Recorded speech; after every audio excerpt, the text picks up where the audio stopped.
E agora vamos, então, imediatamente ao eixo 2, essa segunda mesa. A gente convida, então, a Michele Rolim a receber os seus convidados. Vou apresentar a Michele. É jornalista, pesquisadora, crítica musical, é doutoranda em artes cênicas pelo Programa de Pós-Graduação em Artes Cênicas da URGS, trabalha na imprensa cultural desde 2009, foi setorista de artes cênicas do Jornal do Comércio de 2009 a 2017, é editora do site Agora, Crítica Teatral, e membro da associação O que Pensam os Curadores, membro da Associação Internacional de Críticos de Teatro, filiada à Unesco. Também é autora do livro O que Pensam os Curadores de Artes Cênicas, de 2017, pela editora Cobogó. Participou dos júris dos prêmios açorianos de teatro, do troféu Tibicoera de teatro infantil, ambos da Prefeitura de Porto Alegre, e do prêmio Braskem em Cena, no Festival Internacional Porto Alegre em Cena. Vem atuando em diversos festivais de artes cênicas no Brasil, como crítica e debatedor. Bom, a mesa 2, essa mesa do segundo eixo, traz o questionamento. Muitas certezas foram abaladas nos últimos anos, entre elas, a cultura como bem fundamental de um país. Como tirar a gestão cultural de um papel reativo e devolvê-la o papel propositivo? Que tipo de soluções devemos propor para não deixar a cultura esmorecer? Então, convidamos a debater sobre isso a senhora Jane Borghetti, diretora do Teatro Municipal do Rio Grande.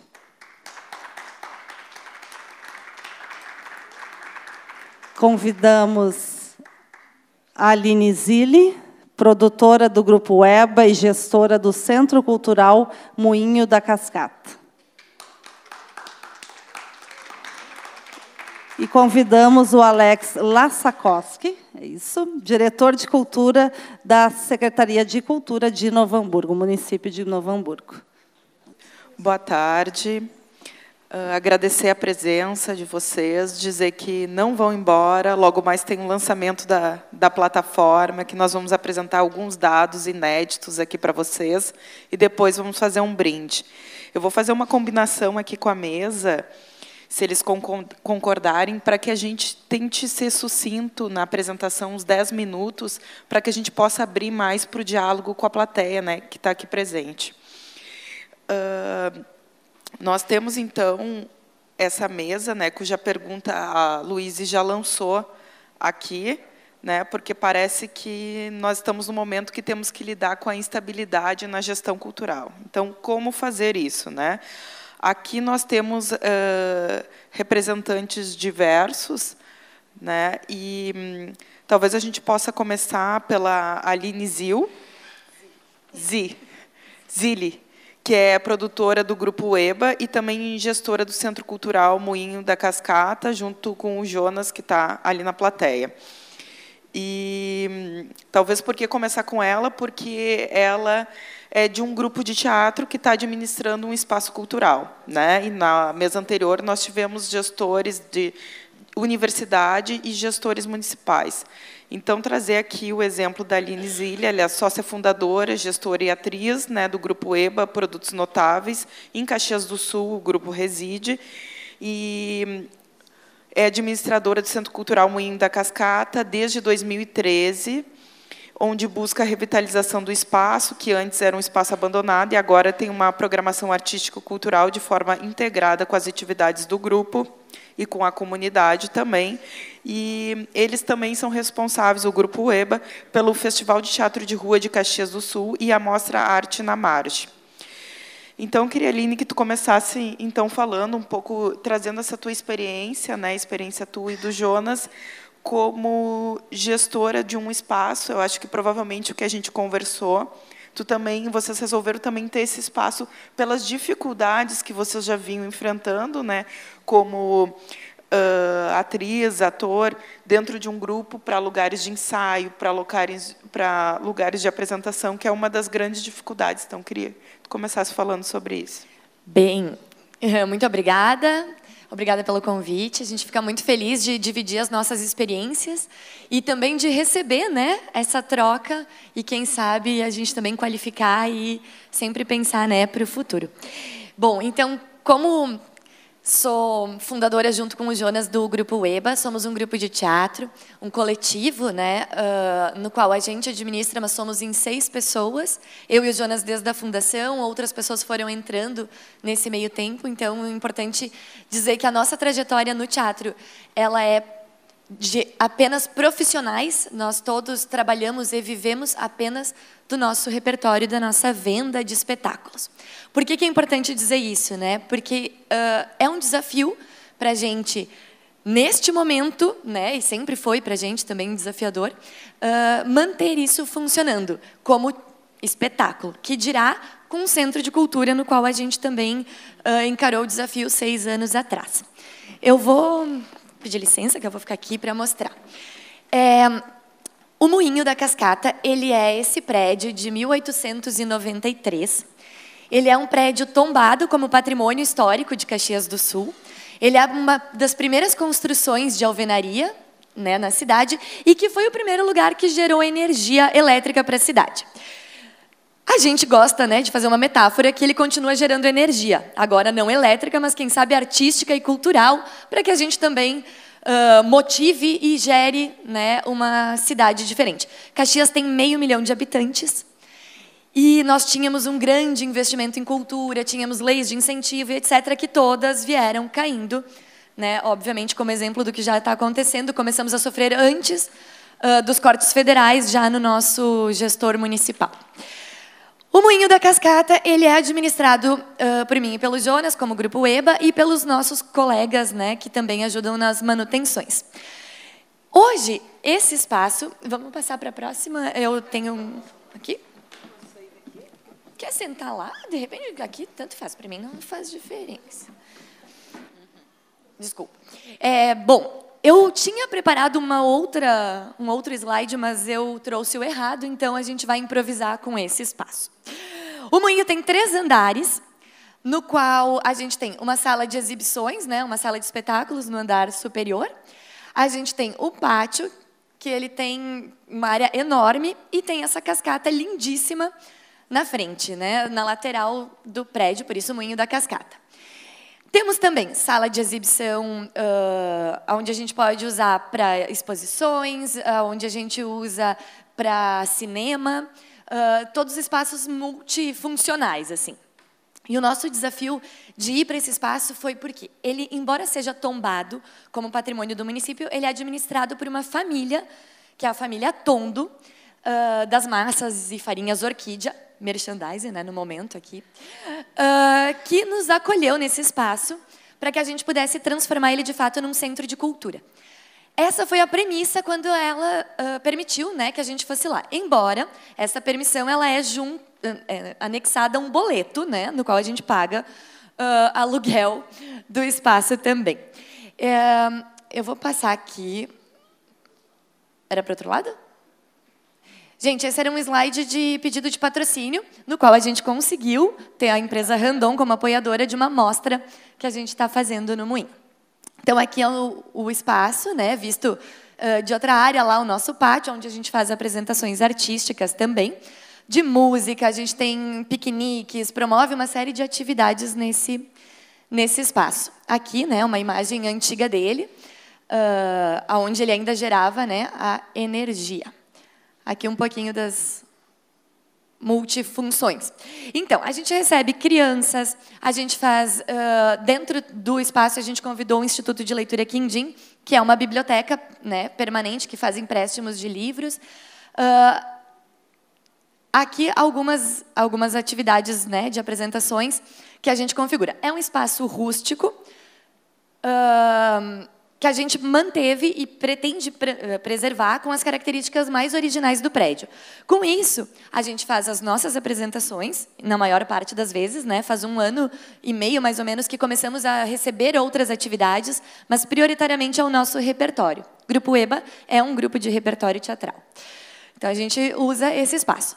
Nós temos tido na nossa visão, muito sucesso com essas atividades, porque a gente tem um público médio de 80 a 120 pessoas pagantes para as nossas atividades, que são atividades por bilheteria. Então, muitas das atividades a gente consegue fazer por editais, como já fizemos pelo FAC, outras pela nossa Lei Municipal de Incentivo à Cultura, que é o único mecanismo que ainda resiste na cidade. Então, a gente faz ou por acesso gratuito ou realmente pela bilheteria. Então, aqui, algumas amostras, né, do que a gente tem feito no espaço. Os nossos desafios nesse sentido é que o espaço ele ainda não é autossustentável. Como acontece hoje, né, a manutenção dessa estrutura? O Grupo EBA vende o seu repertório, apresenta em todo o estado, e circulamos muito, e com isso eu digo assim, na mesma semana a gente está lá em Frederico Westphalen, está em Balneário Pinhal, está em Erechim, vai para Bagé, como vamos nessa semana. Então, a gente está sempre muito rodando, e a grana dos cachês é a grana que acaba mantendo o espaço aqui. Junto com essas atividades de apresentações, de cedência, de locações, a gente acaba alocando muito espaço também para sessões de fotos, né, com fotógrafos que fazem moda ou eventos como fotos para books e casamentos, enfim. Então, basicamente, é este o formato no qual a gente tem mantido o espaço. É um formato bastante difícil, justamente porque a gente depende de fazer da apresentação teatral a verba para a sustentabilidade do espaço. Mas, ao mesmo tempo, isso foi o que nos possibilitou qualificar o nosso repertório artístico. A partir do momento que a gente, há 6 anos atrás, vai para esse espaço, a gente muda a nossa lógica de como a gente faz os nossos espetáculos. Antes, para a gente fazer um ensaio, a gente dependia de um espaço emprestado, né? A gente ia ou para a prefeitura e pedia espaço público, ou com parceiros, ou com a nossa sede, que era uma casa, mas toda, né, de tamanhos pequenininhos. Aí a gente vai para esse espaço, que tem um outro formato. Antes, quando a gente estava, né, sem o moinho, tinha que caber no porta-mala do carro, ou tinha que caber na possibilidade de que a gente chegasse no lugar, montasse, desmontasse, fosse embora no mesmo dia, às vezes no mesmo turno, enfim. Então, a partir desse momento, a gente começa a reconfigurar um pouquinho o que a gente pode fazer. E aí começam a surgir espetáculos que possam ter estruturas maiores, enfim, como as Aventuras do Fusca-Vela e outros que a gente... é que o adiante, para mim, é aqui. Eu estou com ele errado. Agora sim. Deixa eu ver. Aqui um pouquinho, né, dos espetáculos que a gente tem em repertório. Então, aqui a gente começa, depois de ter o Centro Cultural, que até então era a nossa sede, né? Apenas sede, a gente fazia algumas atividades, a gente começa a criar outros espetáculos, como as Aventuras do Fusca-Vela, que já tem uma estrutura maior, e onde, né, o nosso veículo fica lá estacionado também. E a gente começa a abrir para a comunidade a possibilidade de trocas e intercâmbios. Começamos a receber outros grupos e outras atividades no espaço que não tenham sede e que começam a usar lá para fazer a sua montagem, né? Então, a gente fez alguns intercâmbios recentes, oficinas, outras atividades que também, para a gente, como Grupo EBA, foi importante porque começa a qualificar e modificar o nosso olhar sobre o teatro. Então, a gente tem percebido que o nosso, como centro de cultura, ele acaba também, enquanto é uma dificuldade de administrar, mas ele nos dá outras possibilidades que a gente não teria, né, de ter acesso, de compartilhar conhecimentos e saberes com outras companhias e outros grupos. Enfim. Certo. Legal, Jonas. Quando a gente foi para o Moinho, o proprietário nos disse, né, olha, todo mês a gente tem que trocar a vidraçaria do prédio, porque é alvo de apedrejamento. A partir do momento que a gente vai para o prédio, a gente, sabendo disso, começou também um trabalho de formação de plateia, convidando essas pessoas a irem ao moinho. Como é que foi o primeiro contato, né? A gente mandou uma cartinha para todos os vizinhos lá em cima, no entorno, convidando a entrar no prédio, a ir nas atividades. A comunidade para cá do Arroio Tega é uma comunidade de Coabe, bastante pobre, e a comunidade para lá daquele muro é uma comunidade bastante rica, mais populosa da cidade. Então a gente brinca que a gente está numa faixa de Gaza, né? A gente não quer atender a um público, a gente quer que seja um ponto de encontro, a gente não quer elitizar e também não quer que seja só uma referência de uma coisa popular e que não dialoguem essas ideias. Essas pessoas precisam circular ao mesmo tempo no mesmo lugar para uma ideia de pertencimento à comunidade. Nisso que a gente acredita. E aí a gente fez essa cartinha e desde que a gente está lá há 6 anos, nunca foi quebrado uma vidraça. Então a gente entende a ideia do pertencimento que o prédio começa a ter de relevância das atividades que ali acontecem. E que vem, às vezes, um carrão e vem o pessoal a pé e se encontra no mesmo lugar para as atividades. Então, a partir do momento que a gente está trabalhando a formação de plateia também nesse sentido, unindo, né, a cidade num ponto mais democrático, a gente também não perde a nossa característica de ser um grupo que está em repertório e viajando, que foi uma das premissas também quando a gente foi para o lugar, de que a gente não fosse engolido como síndico de um prédio. Todos que falaram aqui, né, são da administração pública ou têm recursos, enfim. A gente continuou pensando de que a gente vai estar circulando, fazendo o que a gente ama, que é estar em cena, né, Jonas? Para trazer recursos para cá. E aí, quem sabe, o prédio começa também a se movimentar. E a gente tem feito isso com outras iniciativas. Emprestado espaço, feito locações. E com isso, um percentual ou... Cara, o grupo não tem condições. O grupo traz um rolo de papel higiênico, traz café, né? Sim, café a gente não vive lá, e já acaba ajudando de uma certa maneira, com as divulgações nas redes sociais, com o que a gente tem lá e que a pessoa possa, né, seja um serviço de eletricista, enfim. Então a gente começou a ter uma gestão um pouco mais compartilhada. Isso, tivemos a primeira mostra Arte na Margem, no qual a gente fez a mostra do nosso repertório através do prêmio do Financiarte, né, que foi o falecido Financiarte de Caxias. E lá a gente fez toda a mostra do nosso repertório, unindo realmente todos os tipos de público. E a gente teve, em 16 apresentações, 3.000 pessoas. É um número muito grande para Caxias, é um número muito grande para as nossas artes. Somos né, uma cidade grande, mas num espaço que é a 5 a 10 minutos do centro, descentralizado, de fato, porque tem, né, relação com a sua comunidade. Então, isso é muito legal, e a gente agora vai fazer o segundo Mostra Arte na Margem, e a gente começa já a ter mais convidados e a fazer outras parcerias, né, que eu acho que é fundamental para o grupo nesse momento também, porque a gente cria laços de fortalecimento. É importante para a gente saber que a gente pode ir lá no teatro em Santa Maria, como é importante a gente poder dizer que a gente recebe grupos que estão circulando na região para ir lá na nossa sede e compartilhar o espaço. A gente teve agora, há pouco tempo, a Taninha com a desmontagem, também pelo FAC, e que foi legal porque foi um dia onde a gente, né, fez toda uma confraternização, embora também produtiva, de trabalho e tudo mais. Então, é bacana para a gente pensar isso, manter essa porta aberta, receber as pessoas, trocar, a gente não, né, a ideia de que ninguém larga a mão de ninguém e que a gente possa qualificar as nossas atividades e o nosso espaço para que também receba outras iniciativas. Sei que meu tempo já acabou, não sei se eu falei tudo que tinha, mas é assim como a gente tem feito.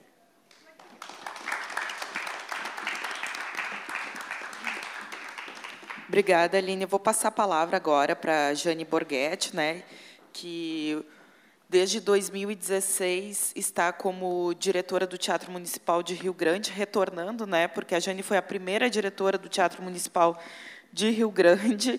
Então, a Jane retorna a essa função. Ela também é arquiteta e urbanista, tem mestrado em arquitetura e mestrado e doutorado em museus, história das artes e gestão do patrimônio cultural. Professora universitária. E ela participou, então, né, da criação e foi a primeira diretora do Teatro Municipal de Rio Grande e também da Associação dos Amigos de Teatro isso na década de 80, né, Jane? Eu acho que também falar da associação, acho que talvez seja uma boa maneira, né, de começar, porque o Teatro Municipal de Rio Grande, ele se apoia muito mais do que no município, ele se apoia muito mais na associação, né? Então, por isso a gente também pensou em trazer a Jane aqui para o debate, para também falar um pouco do papel das associações dentro dos teatros, né? O quão também é importante, o quão pode ser uma maneira de também sustentar um espaço, né? Bom, eu vivo dizendo que eu também já sou patrimônio histórico do teatro, né? Eu fui para o teatro por 2 vezes em situações críticas do teatro. A primeira vez, quando a prefeitura comprou o prédio, que era um antigo cinema de bairro, para transformar em teatro, e não tinha base nenhuma, nem sabia para que lado se virar, e aí poucas pessoas, na época, o secretário de Cultura, de Educação e Cultura, e a diretora da unidade artística, que então era ainda da Secretaria de Educação, me convidaram, porque eu tinha um histórico pequeno, mas eu já tinha assim, um envolvimento com o teatro, que, quando eu fazia arquitetura, eu fui estagiária do Teatro São Pedro. Então, eu tive essa oportunidade assim, muito metida, chegando na cidade que não era minha, né? E com a pretensão de querer ajudar a fazer um teatro. Aí eu tive muita ajuda também, na época, do João Assir, eu tive a ajuda da Dona Eva para me ajudar a montar a associação. Eu cheguei para a Dona Eva e disse assim, eu quero montar uma fundação, porque era tudo que eu conhecia da Dona Eva, era a fundação, não era a associação dos amigos do teatro, né? E o Solé, o Castro, eles me deram todo um apoio de como começar a se pensar em fazer um teatro, né?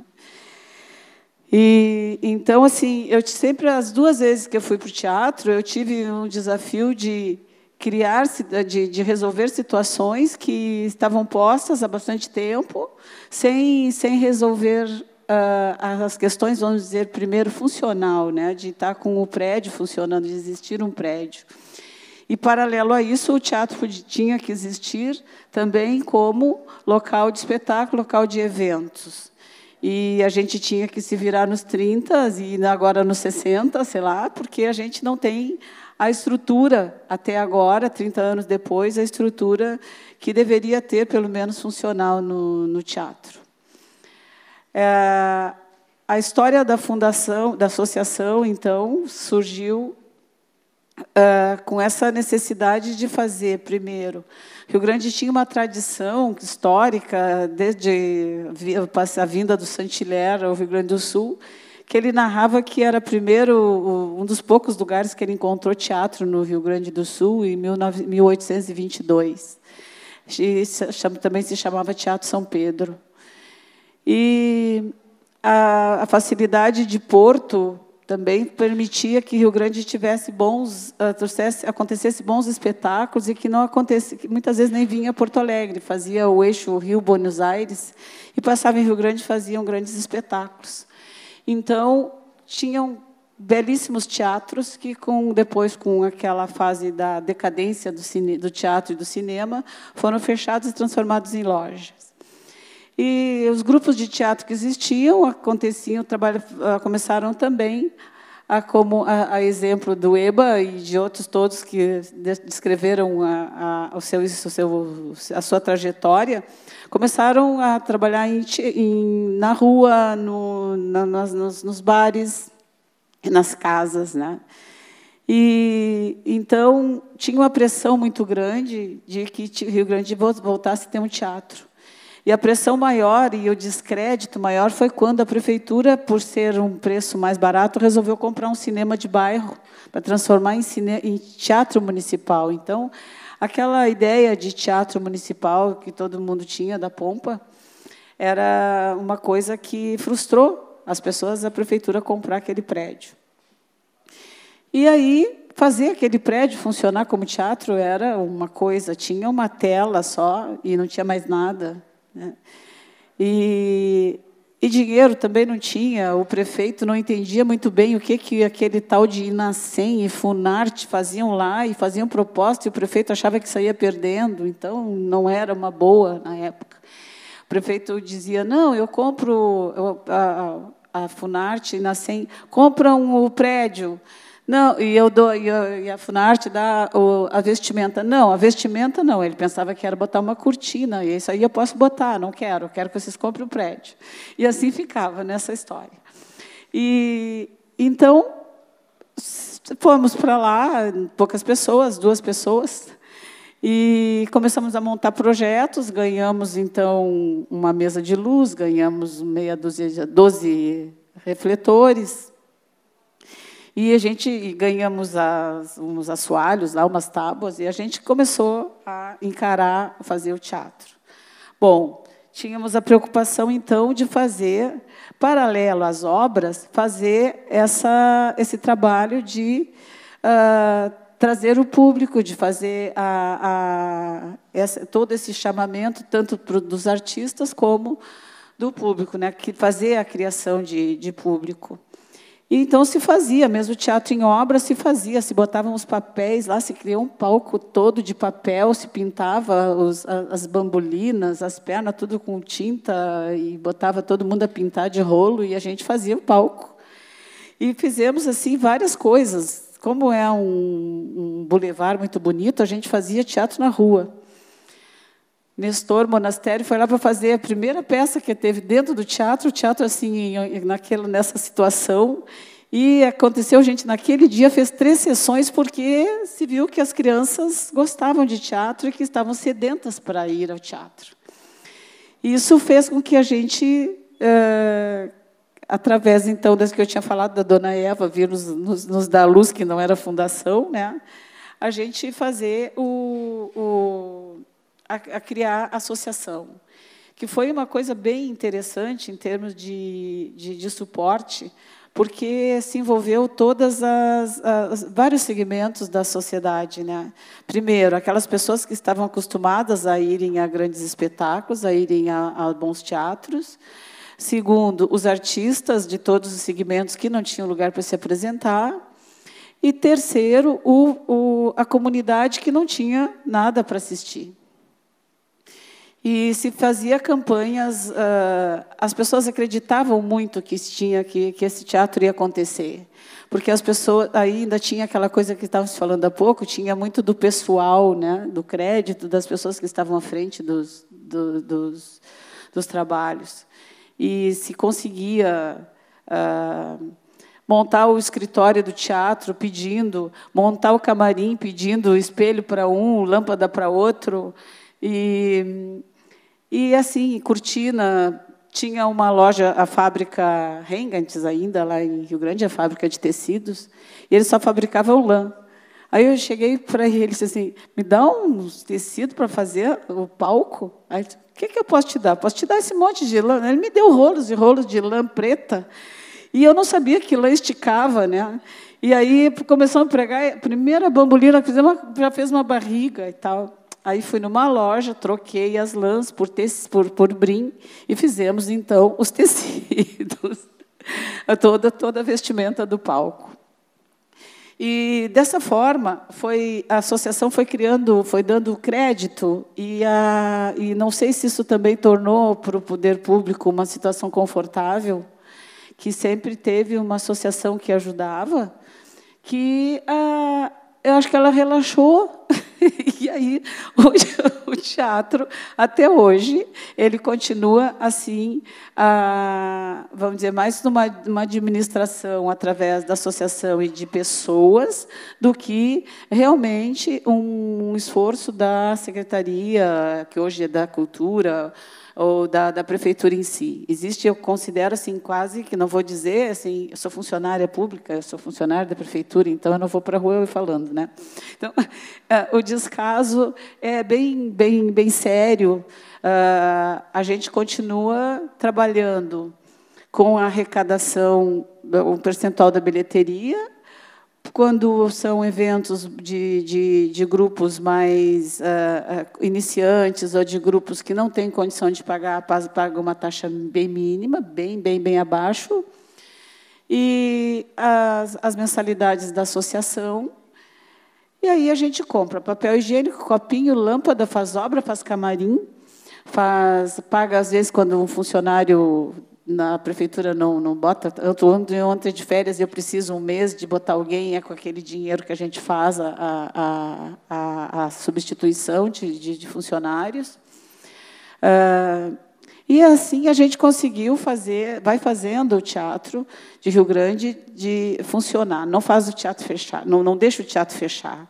Eu voltei para lá em 2016, o teatro estava fechado quase 4 anos, porque tinha caído uma gelatina e passou na mão de uma menininha que estava dançando, só que a gelatina era meio vermelha ou amarela, sei lá o quê, e eles disseram que era fogo, e os bombeiros ficam do outro lado da rua, e imediatamente estavam os bombeiros lá e fecharam o teatro. E ficou fechado por 3 anos e meio, e tinha projeto, e as pessoas não entendiam o que estava acontecendo com tantos anos, porque tantos anos um projeto de incêndio não ser aprovado. Aí, como santo de casa não faz milagre, eu estava fazendo um projeto de restauração da Catedral São Pedro, lá, e fiz o PPCI como prédio histórico, classificando o prédio, o teatro, a catedral, como um prédio histórico, e assim procedeu o projeto. E o próprio comandante dos bombeiros disse assim: tem uma arquiteta aí que sabe bem disso aí, como é que vocês trabalham? E eu estava ali do lado, né? Eles nunca tinham me visto para fazer isso. Então, quando eles chamaram, e eu olhei, eu vi que a coisa não era tão difícil quanto estava sendo interpretada, daí aquela questão de interpretação de quem é da área de alguma coisa e não. Então, o meu olhar passou a ser outro. E eu disse: olha, isso aqui, 3 meses, a gente bota o teatro a funcionar. E tombamos o prédio como patrimônio histórico, porque realmente ele é um patrimônio histórico. Então, classificou dentro dos bombeiros o prédio como patrimônio histórico, e a exigência de toda a parte que era hidráulica passou a ser foi suprimida, aliás, e se trabalhou com extintores e com os outros elementos que não água. E, realmente, no final daqueles 3 meses, a gente estava reabrindo o teatro. Infelizmente, foi no período de eleição. E eu sou muito técnica, mas eu não me ligo muito na questão política, né? E aí já entrei abaixo do mau tempo, né? Porque a coisa era... deixaram para inaugurar, já não era reabrir, né? Deixaram para inaugurar no momento de política e tal. E é o 2º mandato do PT em Rio Grande, e tem mais rejeição ainda de qualquer doação, qualquer pedido que a gente vai fazer é negado. As pessoas são taxativas em dizer: eu gosto muito de ti, admiro muito o teu trabalho, reconheço o trabalho que fulano, Beltrano tem feito, mas, para esse governo, dinheiro, não dá, sem dinheiro. Então, a gente continua fazendo o teatro. Rio Grande não deixar de ter teatro, né? A gente continua na raça, no peito e na raça, assim, fazendo dentro do que a gente tem. Tinha uma sala que era praticamente estava desabitada, né? Que a gente voltou a ser uma sala para 50 pessoas. E temos um acervo cultural bem grande, um acervo bibliográfico de cinema e teatro, filmes também, que a gente roda, faz pequeno, faz para pequeno público, e vamos fazendo contando com o que a gente tem de recurso das mensalidades da associação e da arrecadação. Obrigada, Jane. Depois a gente vai ter mais um momento aí para perguntas. Agora eu vou passar a palavra para o Alex Lassakoski, acertei, que é diretor de Cultura da Secretaria Municipal de Novo Hamburgo. Temos aqui também uma arquiteta, uma atriz e agora um coreógrafo. E também professora, graduada em licenciatura em Artes Visuais pela Universidade da Fevale, cursou especialização em Gestão Cultural pelo SENAC e é mestrando em Indústria Criativa na Universidade da Fevale. Atua na área de Gestão Pública da Cultura desde 2011, foi assessor de Cultura na Prefeitura de Campo Bom. Atualmente exerce esse cargo de diretor de cultura e também integra o Conselho Municipal de Política Cultural e o Colegiado Estadual de Dança. Então, Alex, nós estivemos, né, visitando lá a Casa das Artes, lá de Novo Hamburgo, né, e nos chamou muito a atenção, e eu queria que, durante a tua fala, isso fosse abordado, a questão de um fundo de manutenção dos equipamentos culturais. Né? Então, também vocês estarem preocupados não só com a programação, mas também como manter esses equipamentos. E isso, né, foi uma batalha também lá dentro também da classe, né, de conseguir fazer com que isso se tornasse uma lei. Né? Então, queria que também tu abordasse isso. Boa tarde. Primeiro, muito obrigado pelo convite a toda a equipe, a Michele, a Tânia, a Silvia, a Loise. É um prazer para nós, lá da equipe da Secretaria da Cultura, estarmos aqui compartilhando um pouquinho dessa vivência, desse caminho que a gente vem percorrendo desde 2017, à frente da gestão da Secretaria. É uma equipe que vem se qualificando cada vez mais. E, em nome do secretário Ralph, então, agradecemos por terem mapeado Novo Hamburgo também. Eu tenho aqui o passador.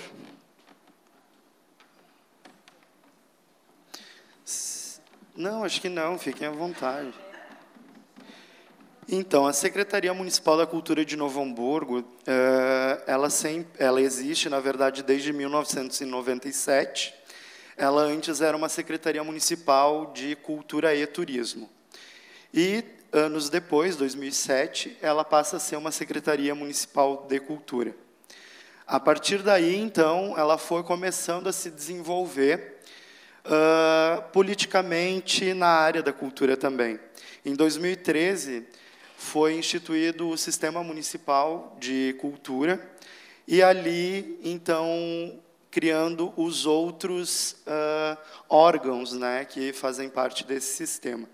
Um dos órgãos criados foi o Conselho Municipal de Política Cultural, tendo uma nova organização, um novo rearranjo, porque antes já existia o Conselho Municipal de Cultura. Temos o Fundo Municipal de Cultura, temos o Conselho e o Plano Municipal de Cultura, então, que a gente chama do CPF da Cultura.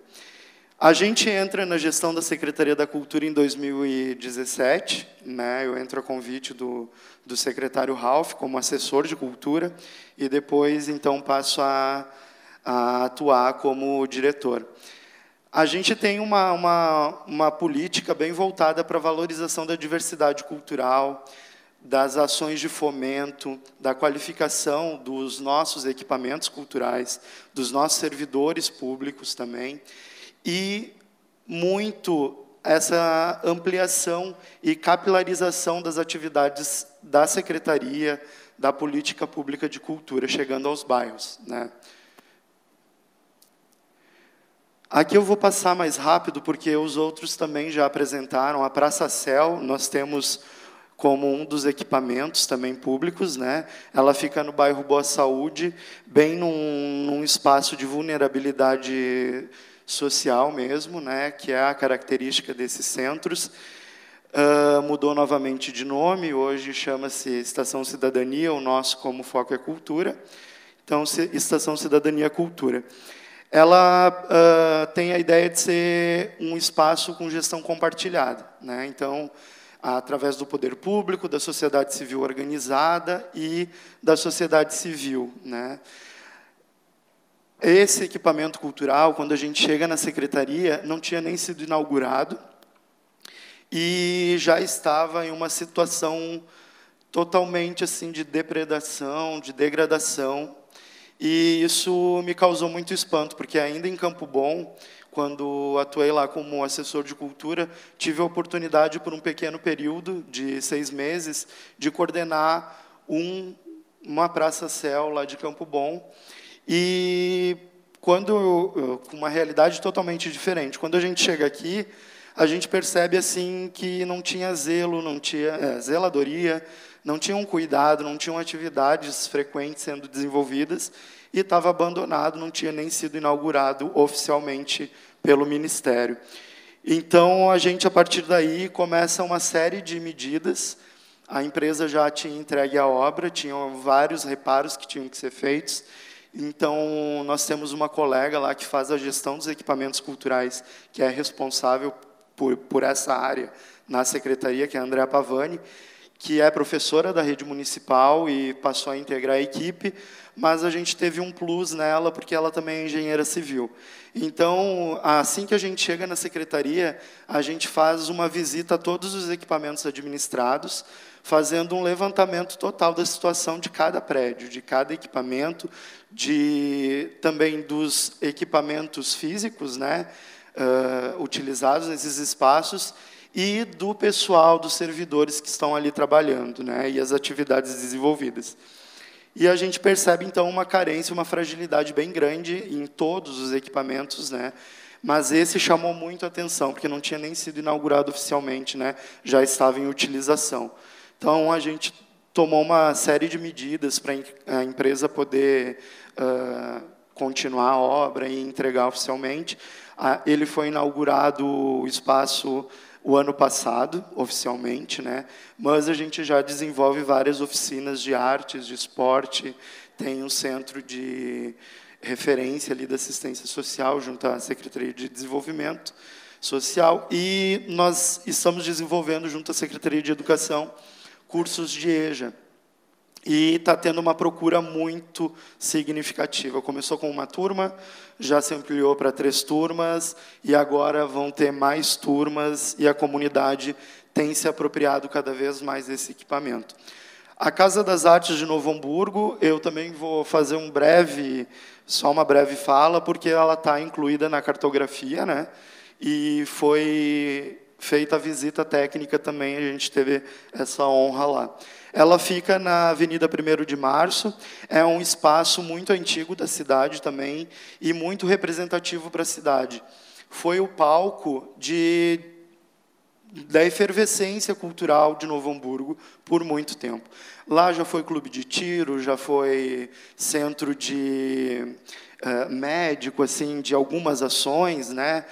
E teve o desenvolvimento, então, na época em que foi Secretaria de Educação e Cultura, instituído como SEMEC 2, onde tinham oficinas, né, apresentações, tinha um auditório que era embaixo, em cima algumas salas de oficina, outras salas de utilização de associações. A gente tinha lá a Associação dos Artistas Plásticos, a própria banda municipal na época, que hoje é a Orquestra Municipal de Sopros, né? E ela foi, então, em 2013, foi apresentado o projeto para a LIC, né, buscando, então, a realização do restauro. Foi feito pela Lato Senso, né, em parceria com o município, com o patrocínio da RGE Sul. O investimento aproximado aqui nessa obra foi de 3 milhões, mais de 3 milhões e 800, quase 4 milhões, então, com a lei de incentivo.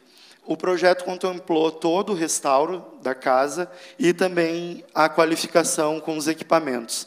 Aqui, nessa foto, aparece a Galeria Municipal de Arte. É um ambiente super qualificado, amplo, com equipamentos, né, de refrigeração, de iluminação cênica para exposições. Temos um depósito também.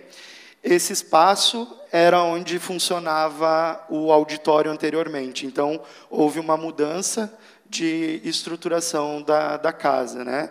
Aqui passou a ser, então, a galeria e, na parte de cima, o auditório. E, entre os andares, a gente tem um camarim, e esse camarim ele tem acesso ali a chuveiro, é um camarim pequeno, né?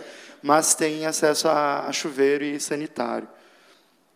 Aqui, então, é o auditório. A arquiteta Ranelori, que fez o projeto de restauro, pensou e desenvolveu, então, um projeto baseando-se num auditório multiuso, né? Então, isso é muito legal, porque é uma outra forma de apresentar o equipamento para a cidade. A gente já realizou oficinas de dança, rodas de conversa, então ele é bem adaptável, né? A casa é bem acessível, né? A gente tem rampas de acesso, tem elevadores, aqui tem a plataforma elevatória para acesso de cadeirantes ou pessoas com baixa mobilidade ao palco também. A entrega do projeto contemplou os equipamentos, contemplou todo o mobiliário. Então, foi bem significativo, porque com recurso próprio, provavelmente não se realizaria, né? E o prédio já estava abandonado há muito tempo, não sendo utilizado há muito tempo. A gente tem também o Espaço Cultural Albano Hartz, onde temos ali a Pinacoteca Municipal e o Memorial Carlão, que o Carlão é um artista de Novo Hamburgo, que teve um desenvolvimento muito grande e importante na arte naif também. Fica no calçadão Oswaldo Cruz, o centro todo de Novo Hamburgo foi revitalizado recentemente e vai ser inaugurado agora em novembro. Então, tem um aspecto bem importante de qualificação cultural desse entorno do centro. O Teatro Pascoal Carlos Magno, ele foi construído em 82, e está fechado no momento, infelizmente. A gente já chega na secretaria com uma série de erros de projetos de PPCI também, e é muito difícil a gente que está ali dentro da gestão conseguir explicar tudo que foi falha, porque não é só agora a falha vem de 2012. Teve um acidente, infelizmente, né, com a Boate Kiss, mudou toda a legislação, felizmente, e não foi adaptado o projeto que já estava protocolado, foi licitado da forma que estava, foi executado, não previu várias coisas, enfim. Fizemos um novo projeto quando entramos, mas, ainda assim, a empresa não executou a obra até o final, a empresa foi multada, a gente abriu nova licitação, a empresa não cumpriu os prazos, abrimos uma nova licitação agora, a empresa teve uma concorrente só, que não tinha toda a documentação, e agora nós estamos num novo processo licitatório para poder entregar o teatro. Nesse sentido, a gente qualificou o teatro, né? Conseguimos uma verba federal importante para a compra de equipamentos de som, de luz, para qualificar ele, e entregar para a comunidade algo que não é uma reforma estética, né? Todo mundo acha que daqui a pouco é uma obra de reforma do teatro, mas é uma obra de adaptação de PPCI. Então, a gente vem tentando explicar isso para a comunidade cultural e a comunidade hamburguense. Mas vamos entregar ele melhor do que encontramos, com certeza. Nós temos também, junto à Biblioteca Municipal, o Arquivo Público Municipal, que conta com centenas de documentos que trazem a história da cidade e do Vale dos Sinos. A Biblioteca Pública, o arquivo fica num prédio em anexo, que nós restauramos recentemente, reformamos recentemente. A Biblioteca Pública também foi entregue agora em setembro. Chovia para dentro da biblioteca, e quando a gente chegou, a gente não acreditou que estava chovendo em obras de arte que estavam expostas em livros. E então a gente começou esse projeto para a reforma do telhado, e eram coisas muito simples, que não vinham sendo feitas. Fizemos, então, a reforma do anexo, que deu um abrigo maior para o Arquivo Público Municipal, que antes ocupava uma sala no Centro Municipal de Cultura. A gente mantém também, em Novo Hamburgo, a Fundação Ernesto Frederico Scheffel, que é um artista bastante expoente, importante para a cidade e para o Estado. O prédio ele é tombado, assim como todo o entorno ali é tombado pelo IFAM, o Centro Histórico, né, de Hamburgo Velho. E o artista, as obras que compõem o acervo também são tombadas. Então, é um acervo do município, e nós mantemos esse acervo em parceria com a Sociedade de Amigos, que faz a gestão do espaço, e também do Museu Comunitário Casa Schmidt-Presser, através de um termo de colaboração, né? Mas, para falar e tentar ser bem breve agora, porque a gente tem pouco tempo, quando nos convidaram, falaram da questão de desafios na área de gestão cultural. E aqui a gente tenta trazer alguns pontos fundamentais, né? A questão de reorganização de processos administrativos e estruturação da secretaria. Era uma equipe de quase 10 pessoas. A gente chega lá, então, e consegue uma força para qualificar. Hoje, dentro da secretaria, nós temos mais de 20 colaboradores. Viemos com cargos de confiança também, totalmente indicados pelo secretário de técnicos da área. Ninguém ali na secretaria tem vinculação partidária, política, né? Política somente com cultura. E, nesse sentido, a gente também chamou cargos do concurso, né? Para que, após a nossa saída, as coisas que a gente venha construindo continuem, né? Então, a gente qualificou com servidores de carreira, o patrimônio histórico-cultural também com uma arquiteta de concurso, né? Reorganizamos, porque lá não tinha nem computador para todo mundo, não tinha mesa para todo mundo. Quando a gente chega, não tinha rede de computador. Eu falei isso na visita, né? Cada um salvava seu documento no seu desktop. E, então, quando eu ia tentar fazer programação da Feira do Livro e contratar o EBA, a gente não conseguia saber o histórico, porque estava no computador da Tânia, da Michele e de cada um. Então, era simples, era só querer estar em rede. Então, a gente teve trabalhos muito que dependeram um tempo, mas que já podiam ter sido feitos, né? Reorganização também dos equipamentos culturais para adequar eles às novas legislações normativas, né?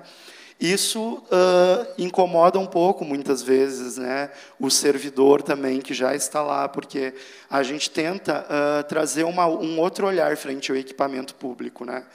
É um equipamento público, a gente está ali para servir, o secretário Ralph sempre fala isso, nós somos servidores da comunidade. Né? E isso está sempre em primeiro lugar lá. E, então, a gente vem tentando qualificar a equipe também, né? Sempre, seja na área de atendimento, de projetos, enfim, para que eles consigam pensar com zelo aquele espaço, né? Processos de orçamentação, licitações, contratualizações, né? Isso é um desafio muito grande na gestão pública. Evandro e eu estávamos conversando há pouco também, né? Do tempo dessas coisas que... 2 minutos.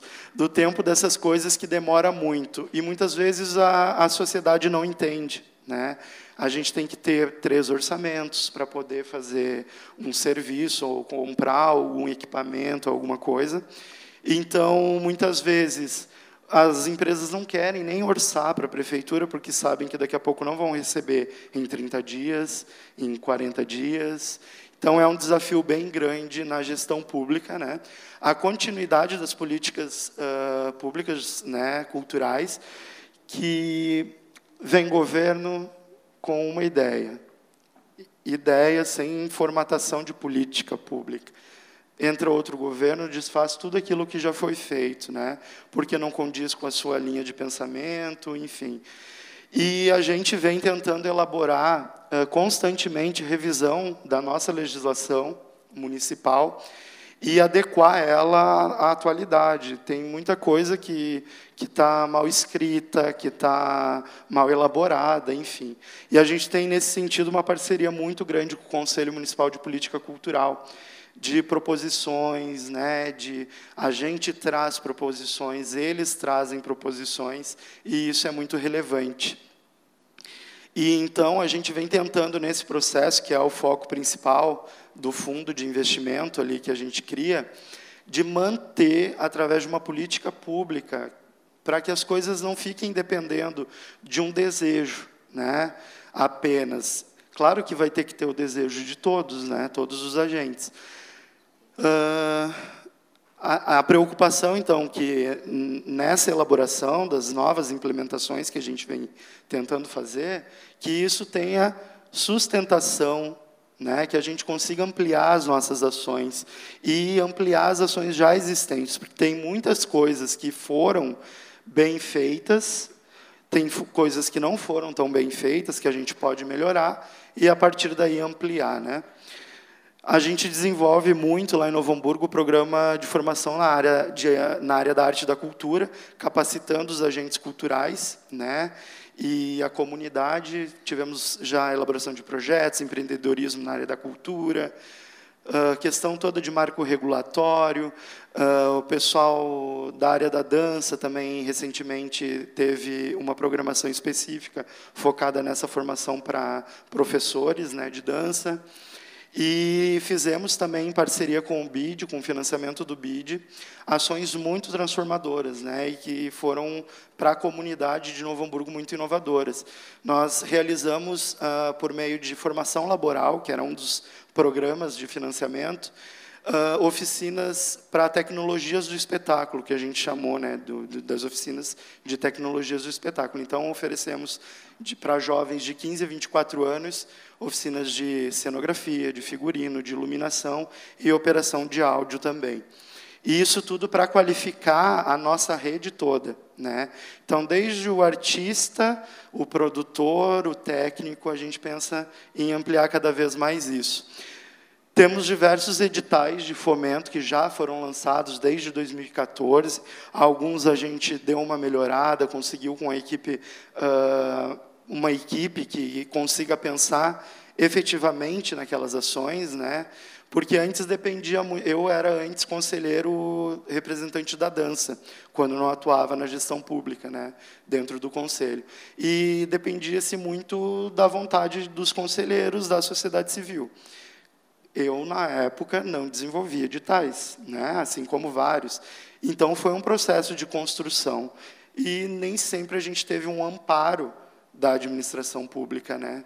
Então, nesse sentido, a gente consegue agora, com uma equipe que chamamos de pessoas adequadas às atividades também, e qualificando os nossos servidores, envolvendo eles cada vez mais, ampliar essas ações. Nós vamos lançar, ainda entre outubro e novembro, um edital de descentralização de oficinas para atingir os bairros da cidade, né? Tem uma pontuação para os bairros com um índice de vulnerabilidade social menor, e vai focar em teatro, circo, dança e artes plásticas. E também trabalhamos com o edital de ocupação dos equipamentos culturais. Então, tínhamos um edital de ocupação do Teatro Pascoal Carlos Magno aos domingos, vespertino, justamente para tratar, e o objetivo era a formação de plateias, né? Então, as companhias recebiam R$5.000 para fazer a ocupação em um domingo e tinham ainda a oportunidade da bilheteria, né? Então, contemplou já muitos grupos, e a gente tem ainda alguns contemplados de 2016 que não puderam ainda se apresentar. E nós estamos desenvolvendo, nesse momento, justamente pensando a sustentabilidade das ações e a sustentação delas, em uma lei que a gente está chamando, por enquanto, de Lei de Fomento à Cultura, para não confundir com a Lei de Incentivo. A Lei de Fomento, ela vai fazer o seguinte: ela vai retirar todo o imposto sobre serviço, que é o ISSQN, e isso foi anunciado pela prefeita Fátima recentemente, junto ao Conselho também, dessa nossa estratégia. Nós vamos pegar todo o recurso, todo o recolhimento proveniente das atividades culturais, né, que hoje a gente está estimando em 800, 900 mil ano, e vai colocar todo esse recurso no Fundo Municipal de Cultura. E, a partir do fundo, a gente lança os editais de fomento. Então, eu ainda não conheço alguma cidade aqui da região que esteja pensando dessa forma. Por que a gente está pensando isso? Durante toda essa caminhada, junto com o Conselho, a gente vem amadurecendo. Já tivemos propostas de lei de incentivo à cultura, como os moldes atuais, né, do Estado, em que tu aprova teu projeto, a empresa vai ter o benefício do ISSQN, né, ou do IPTU, do ITBI, enfim. Nós não queremos, nesse momento, podemos ter futuramente, mas, nesse momento, a gente acredita que dá para encurtar o caminho, e isso já foi aprovado no governo, e teremos, então, uma lei que vai desaguar todo o investimento da própria área na área, e, consequentemente, gerar um ciclo de reposição orçamentária, de mais projetos, de mais investimentos, de maior formalização dos agentes culturais locais também. Então, o fundo, eu posso passar, porque o foco era esse, eu fui fazendo um rodeio também, mas a gente, quando entra na secretaria, como eu falei, a gente percebe uma carência muito grande, principalmente na manutenção das ações, dos equipamentos, equipamentos cênicos defasados, equipamentos que já não prestavam, né? E a gente não tem, às vezes, muito recurso, como o Evandro falou, né, na pasta como recurso livre. Muitas vezes o desafio é tu buscar estratégias para conseguir parcerias e conseguir recursos externos, né? Então, a gente propôs essa lei, que ela cria um fundo específico para que todo o recurso arrecadado da ocupação dos próprios municipais que desenvolvem atividades culturais, geridos pela secretaria, que todo o recurso vá para esse fundo, e esse fundo tem a única finalidade de inovar os equipamentos culturais, de manter, de garantir a qualificação desses equipamentos.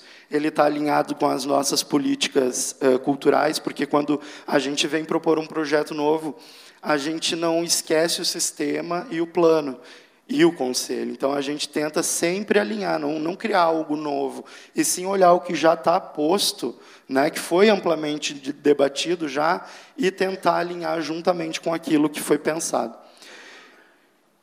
Ele é administrado, então, por um conselho gestor. Nesse formato, ele tem a representação do poder público e um representante do Conselho Municipal também, que é esse comitê gestor que vai fazer toda a gerência do fundo, né? O Teatro Municipal Pascoal Carlos Magno, um levantamento bem simples que a gente fez em 2017, sobre o ano de 2016, apontou que teve uma arrecadação de bilheteria, de locação, de quase 100 mil reais. Desses 100 mil reais, 36 mil reais, aproximadamente, eram isenções. Então, o que efetivamente ficou foram 74 mil reais para o fundo, né? Então, a gente percebeu que não tinham critérios claros para a isenção.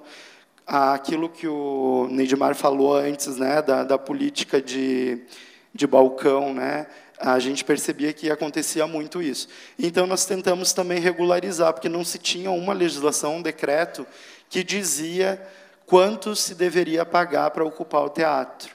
Então, a gente começou a normatizar isso. E esse fundo, ele foi uma legislação nova lá para a cidade também, foi super bem aceita, tanto na Câmara de Vereadores, quanto na gestão, e quanto pelo Conselho Municipal de Política Cultural, porque, na verdade, o recurso que entrava antes ia direto para o Fundo Municipal de Cultura, ou seja, ia para os editais gerais, né? Agora não, eles vão garantir a manutenção dos equipamentos e a qualificação, né? Então, aqui estão as receitas e o porquê que elas são destinadas, né? Eu vou deixar, depois eu posso passar o material também para vocês acessarem, mas permite que tu adquira equipamentos, faça manutenção, faça uma programação, fomentando a formação de público, por exemplo, aí por diante. Então, o fundo é uma forma que a gente encontrou de garantir essa sustentação das ações, né? E a principal receita do fundo é o decreto que fixa os preços públicos para a ocupação desses espaços. Então, antes não se tinha regra, a gente criou as regras junto com o Conselho Municipal de Política Cultural, e o objetivo é simplesmente esse, né? Nós colocamos uma tabela em que, se o teu ingresso para o espetáculo custa R$10, tu vai pagar um valor X. Se o teu ingresso custa R$20, assim como a gente já tinha da experiência em Campo Bom, quando eu estive trabalhando lá, né? Então, a gente replicou isso, e a Casa das Artes é um dos equipamentos nossos populares, então, teve um outro olhar sobre a ocupação desse espaço na hora de fixar os valores, bem acessível também, porque é um lugar que é totalmente novo, equipado, super qualificado, né?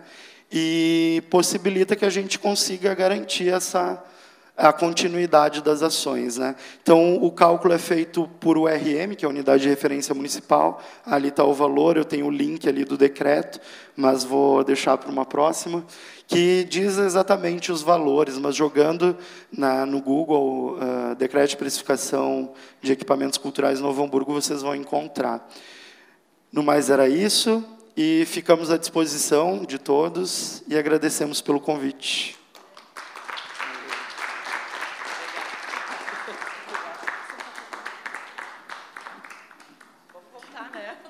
Voltamos. E agora, então, nós vamos fazer um bloco só de perguntas para quem tiver. Vamos reunir ali umas 3 perguntas, que a gente está com um tempo curto. Oi, meu nome é Clara Clarice, eu sou jornalista, sou artista, sou produtora cultural, sou gaúcha, mas passei boa parte da minha vida em Pernambuco. E daí eu vim falar um pouco de Pernambuco aqui, porque a gente está vivendo uma outra história lá nesse momento, né, com um apoio muito forte de lei de incentivo e, historicamente, com a arte fomentando a economia de uma maneira que a gente não conhece no Rio Grande do Sul. São 44 milhões a fundo perdido pelo governo do Estado, mais 6 milhões agora da Prefeitura de Recife, mais... né? É muita pujante isso, e fora isso, Pernambuco vive de cultura, as pessoas pagam ingresso, assistem os espetáculos. E isso tem a ver, eu acredito, com a eliminação da eliminação, com eles não terem muito a ideia da cultura erudita, da cultura popular. Isso faz com que tudo seja muito próximo sempre e muito presente. Então, as pessoas têm interesse na cultura, fazem cultura e consomem cultura, conseguem se bancar não só pelo governo, mas pagando os espetáculos e criando uma economia grande, né? Eu mantive um centro cultural, agora há pouco, no Centro Histórico de Olinda. Já tinha tido uma casa.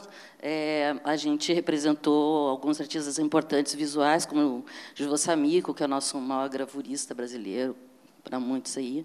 Fizemos algumas coisas fora do Brasil. E eu estou em Porto Alegre agora, voltei à terra, voltei a morar aqui, mas ainda tenho a produtora em Olinda, e a minha vontade é, então, usar a lei de incentivo agora para fazer circular, porque faz parte lá das diretrizes, circular muito a produção para fora de Pernambuco, e eu provoco o Rio Grande do Sul a pensar sobre isso também, como é que sai daqui, porque isso é essencial, assim, sair daqui, se integrar à cultura brasileira, para encontrar novas formas de fomento, né?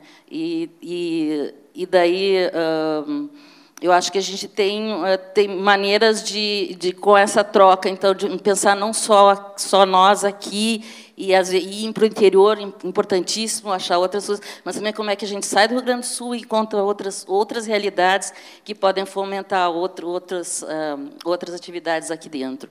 Então, vou procurar alguns gestores, vou ver se é possível a gente fazer alguma circulação de espetáculo e abrir um caminho para que eles venham também trazer informação, masterclass, usa a economia local, usa os produtores locais, convida artistas locais, e se integra um pouco e trazer um pouquinho de Pernambuco para cá. Era um sonho antigo, vou fazer agora, tentar.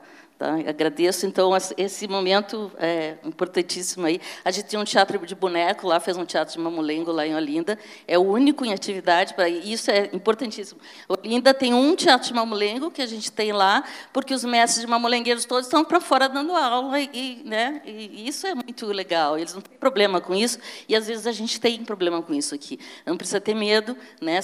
Queremos a arte da mesma maneira, a gente não tem que ter medo de interagir com os outros, né? Muito obrigada, viu? Obrigada.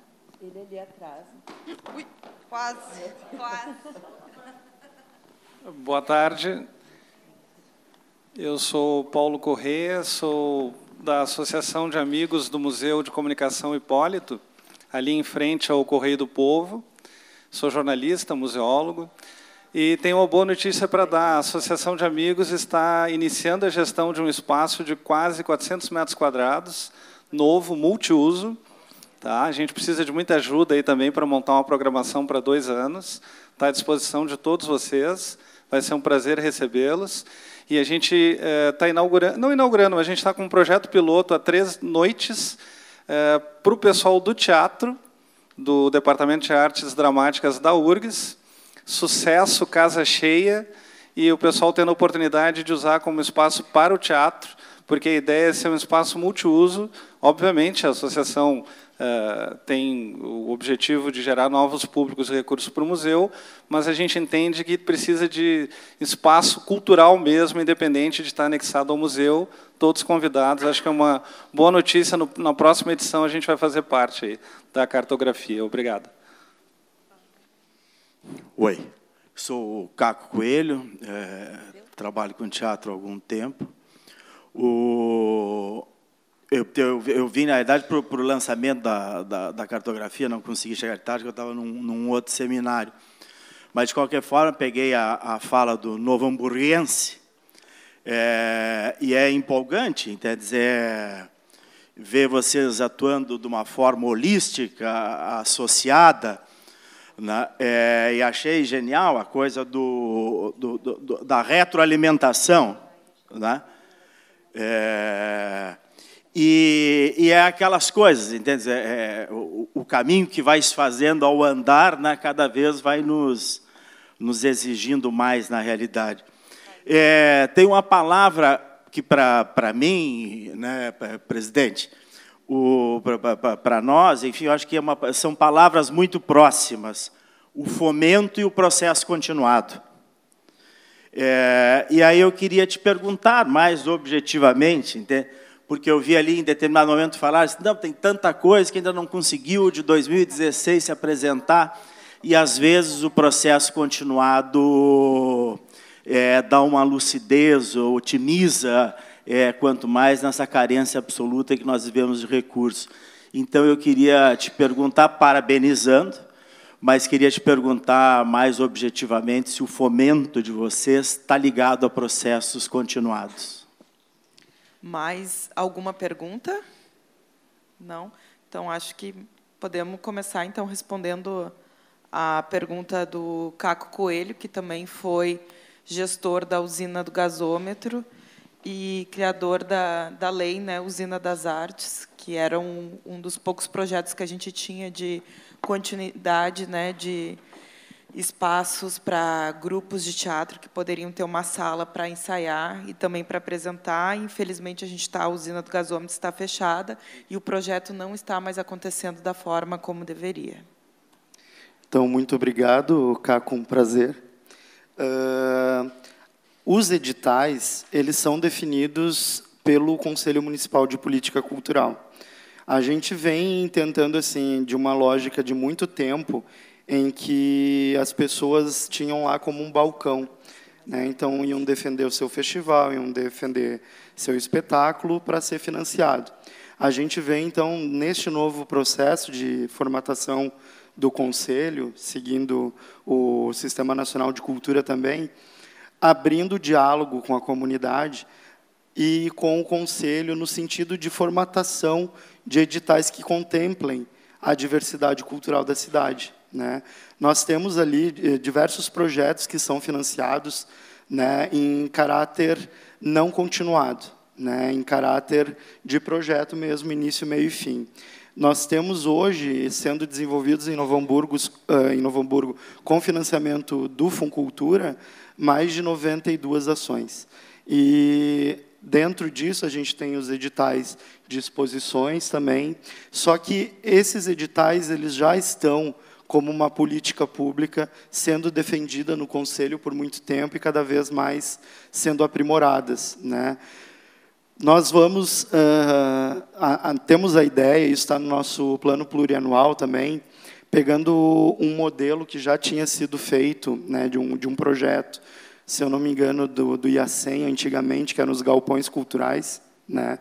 E a gente propõe lá também a criação dos coartes, que são espaços de colaboração, de co-criação, né, para poder fomentar esses grupos que não têm um espaço para ensaiar, os grupos que querem criar e não têm oportunidade, né? Então, a nossa ideia é pegar alguns espaços da cidade, ou que estão ociosos, ou que estão sendo mal utilizados, né, com falta de atividade, e desenvolver essas ações. Um dos primeiros que a gente tem em plano é o Espaço Cultural Urbano Arts, que eu mostrei antes na apresentação, transformar ali, porque tem um auditório muito grande que é pouco utilizado. Então, a ideia é que a gente abra um edital de seleção de ocupação do espaço para que companhias, grupos, enfim, realizem atividades de formação, né, de produção e de pesquisa, né? Então, a nossa ideia é trabalhar com esses 3 eixos, né, podendo o grupo que utiliza desenvolver uma pesquisa também, é claro que aí na área da linguagem artística que ele vai estar atuando, né? Mas isso é uma preocupação, essa continuidade que tu fala, ela é um trabalho muito contínuo, nosso também, e culturalmente falando, é um trabalho de mudança de visão, assim, né? Porque as pessoas elas têm foco às vezes no pontual, né? Elas não conseguem pensar a longo prazo. Novo Hamburgo vem investindo muito forte nisso, nessas ações estruturantes que a gente vem chamando, para tentar fazer com que, como o Ralph, o secretário, fala, a gente retome o tecido social da cidade que está bem esgaçado, né? Então, foi deixado muito de lado por muito tempo, então a autoestima das pessoas não deu conta, né? A gente está desenvolvendo um projeto muito bom nos bairros, justamente pensando as oficinas de comunicação cidadã e audiovisual. Então, teve financiamento do BID, agora o investimento é próprio da prefeitura para manutenção, são 4 territórios. Antes era amparado com 2 territórios, né, com maior índice de vulnerabilidade, agora a gente ampliou com o BID, na época, para mais 2. Temos também os núcleos de orquestra jovem, já são desenvolvidos atualmente 5 núcleos, e aí é uma coisa interessante também que eu falei dos desafios ali, e que eu acho que eu nem coloquei na lâmina, da gente pensar redes estratégicas de parcerias, né, de pensar novas estratégias enquanto a gente está em uma crise financeira tremenda e lutando cada dia mais para conseguir manter as nossas ações culturais, né? Nesse sentido, a gente buscou, por meio do Ministério da Educação, no ano passado, junto com a Secretaria de Educação, um financiamento para a composição do núcleo de orquestras jovens no município, contemplando 54 escolas. Então, vão ser 1.350 crianças beneficiadas num investimento da educação para a cultura de quase 4 milhões de reais. E vamos lançar, em seguida também, tivemos a confirmação da Ancine de um edital de co-investimento regional que nós participamos, né, o ano passado, e nós tínhamos um investimento próprio para fazer de 1.450.000 e vamos lançar então editais de mais de 5.600.000 para a produção audiovisual, contemplando produção de longa-metragem, curta-metragem, jogos digitais, né, games, capacitação e formação e um festival. Então é algo assim para a cidade que está mobilizando muito, né? A gente quer aumentar a estima da cidade de novo, né? Que foi referência nacionalmente em muitas áreas, seja na música, no canto coral, porque tem diversos grupos, né? É um patrimônio imaterial da cidade, e o teatro. Então, a gente vem apostando nessas áreas também que conseguem ter agora a gente não sabe como fica também, né? Mas a Ancine confirmou nosso investimento. Vamos lançar os editais em seguida. Mas o legal é que a gente conseguiu investir na área do audiovisual e tendo a formação como eixo, que são as escolas livres de cinema, e também o laboratório de audiovisual, né? O investimento de mais de 2 milhões já realizados lá. Então, em breve, a gente vai ter muito conteúdo sendo desenvolvido da cidade, para a cidade e para fora da cidade, né? Não sei se eu respondi a tua pergunta, mas Obrigada. Aproveitar o momento para divulgar um pouco as ações. Né? Obrigada, Alex. Então, vamos todos para Novo Hamburgo, né? Vários investimentos. Mas Caxias também já foi um lugar bom, né, de investimento. Foi, né? faz Mas tempo. é passado. Já passou esse momento. Eu acho legal a gente, né, eu estar aqui nessa mesa com a outra ótica, né, não do poder público, mas da ótica de uma relação de mercado, de parceria, né, de ter a bilheteria como foco às vezes, de ter circulações que, né, são tão importantes a gente dialogar com outros lugares. E quando o convite veio como quais são os desafios, né, ou como se manter, né, numa situação propositiva e não reativa, eu acho que tem duas palavras que, talvez juntando um pouco do que foi falado aqui e na outra mesa, me vem, que é a questão do equilíbrio e da diversidade. A gente precisa, de fato, pensar como a gente mantém o público na plateia, o público participando, seja com o chapéu, com a bilheteria, ele entendendo e sensibilizado com isso, que é importante para ele, mas a gente precisa sensibilizar os gestores para entender um pouco desse papel, que é o papel do poder público, sim, destinar verba para isso, fomentar, trazer outras parcerias, investimentos de outras áreas, e aí sim a transversalidade com a saúde, com a segurança, com a educação, com todas essas áreas, né? E sim, através dos poderes públicos, de todas as esferas, do público participando, a gente, né, do outro lado, como artista também, junto com o Jonas, a gente sempre está pensando aonde a nossa arte pode chegar, para que público, para que periferia, não só a periferia, mas para que situações a gente pode também sensibilizar essa plateia nessa formação, sabe? Seja fazendo uma visitação hospitalar, seja numa escola, para adolescentes, em situação de diversas formas, né? Então, acho que para a gente o desafio é se manter.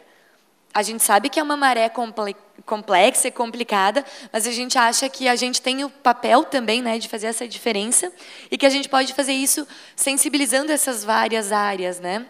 Para que a gente possa continuar circulando, trocando ideias com outros artistas, tendo um espaço que é fundamental e, nesse momento, mais do que nunca, né, a gente se fortalecer, ter uma fortalezinha ali que a gente possa dizer aqui a gente está seguro, embora ninguém esteja seguro de nada, né? Mas é esses formatos que a gente, como Grupo EBA, como Moinho da Cascata, tem pensado. E que bom que tem outras iniciativas surgindo, né? Que a gente possa também se abraçar e pensar juntos, sem essa coisa do bairrismo, né? Eu faço assim e não vou abrir para ninguém. Quem sabe é nesse diálogo que a gente vai fazer mais e mais e ficar, né? E renascer, quem sabe, fênix aí nessa história. Mas, enfim, é isso. A gente está encerrando, vou pedir que a Jane também faça... Não, eu vou ser rápida. Eu acho que o interessante também, seguindo a mesma linha, a gente fica com inveja do que vocês fazem em Novo Hamburgo, em Bento e tal, morro de ciúmes. Mas o trabalho que a gente faz lá também, além dessa coisa chata que eu falei, dessa insistência que a gente tem os resultados muito interessantes, que é o trabalho que a gente faz, esse de trazer pessoas que realmente tinham o teatro distante, né? Então, a gente, por exemplo, a gente faz muito trabalho, tem uma coisa que já virou... já entrou no calendário do teatro, que é o Rap do Frio. Então, o Rap do Frio começou com pouca gente. Esse ano a gente conseguiu mais de 2.000 peças de roupa e mais de 600 quilos de alimentos. E quem entrou nesse ano para dentro do teatro foi o pessoal do grafite, foi outro pessoal que já fizeram exposições, que já circularam de outra forma e que quebraram aquele gelo da ideia do pertencer ao teatro, do pertencimento daquela casa era só para uma elite, tanto artística como de plateia, né? E, dentro dessa mesma linha, os festivais de dança, festival de teatro, que a gente faz 2 dias com o pessoal de lá mesmo, para que crie o hábito e até da forma com que devem usar esses espaços, né? E que possam sempre ter, e através dessas manifestações, a gente também sente a reivindicação. Então, a gente também já não se sente mais sozinhos, se sente protegidos, porque eles também exigem que o poder público participe e que seja mais ativo. E eu acho que é um dos problemas que a gente enfrenta também, que muitas vezes a gente sabe que é paternalista, que as pessoas querem muita coisa de graça, muito paternalismo, mas que é o papel, né, do poder público essa formação. E sem cultura, sem educação, não, esse aqui é o interessante para alguém que quer, né, criar, alienar as massas, né? Então, é isso. Obrigada. Eu quero agradecer, então, aqui os convidados, o Alex, a Aline e a Jane, né? Dizer que foi um prazer, né? Estamos juntos desde da manhã até agora, e eu acho que um dos objetivos do Cartografia dos Palcos é criar vínculos, né? Que a gente possa cada vez mais trabalhar em rede e que a gente possa se apoiar.